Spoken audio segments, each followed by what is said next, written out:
நண்பர்களே, இதான் நம்மளோட டெஃப் பிளான்ட்டு செட் பண்ணியிருக்கோம். இந்த டெஃப் பிளான்ட்டு பார்த்துக்கோங்க. ஃபஸ்ட்டு இது ஆர்ஓலேருந்து வந்து பார்த்திங்கன்னா ஸ்டோரேஜ் டேங்க் அப்புறம் வந்து பார்த்திங்கன்னா டிஎம் பிளான்ட்டு. டிஎம் இதுதான் வந்து டிஸ்டில் வாட்டர் பண்ணும். Distil water plant.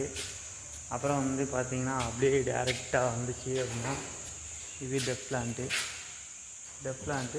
இது வந்து பார்த்திங்கன்னா அஜிடேட்டர்மாங்க. இது மூலமாக யூரியா இது பண்ணி லோட் பண்ணி அப்புறம் வந்து நம்ம ஒரு டேங்க்கை ரெடி பண்ணி அதில் சேவ் பண்ணுவோம். இது நம்ம டெஃப் பிளான்ட் ரெடி பண்ணியிருக்கோம்.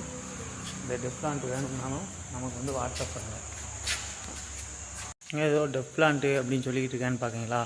இப்போ வந்து பார்த்திங்கன்னா BS6 வெஹிக்கிள்ஸ் ஃபுல்லாக வந்து பார்த்திங்கன்னா அந்த கூலண்ட் ஆயில்னு ஒன்று ரெடி பண்ணுவாங்க. ஹாட் ப்ளூ ஆயில்மாங்க. அது வந்து பார்த்திங்கன்னா இந்த டெஃப் பிளான்ட் மூலமாக தான் ரெடி பண்ணுறாங்க. அந்த டெஃப் பிளான்ட் வந்து பார்த்திங்கன்னா RO மினரல் வாட்டர் மூலமாக தான் ரெடி பண்ணுவோம். மினரல் வாட்டர் மூலமாக ரெடி பண்ணி அதுக்கப்புறம் வந்து ஒவ்வொரு ப்ராசஸ் மூலமாக அதோட இதை வந்து ரெடி பண்ணுவோம். அந்த இதுக்காக தான் நம்ம பண்ணிக்கிட்டு இருக்கோம். நம்ம வந்து RO சம்மந்தம் இருக்கிறதுனால நம்ம இதையும் வந்து ரெடி பண்ணி கொடுக்குறோம். இது ஒரு நல்ல பிஸ்னஸ் வாய்ப்பு இருக்குது. இதுக்கு தேவையான எல்லாமே நம்ம பண்ணி கொடுத்துருவோம். லைசன்ஸு, லோனு எல்லாமே பண்ணி கொடுத்துருவோம். நீங்கள் வேணுங்கிறவங்க நமக்கு வாட்ஸ்அப் பண்ணுங்கள்.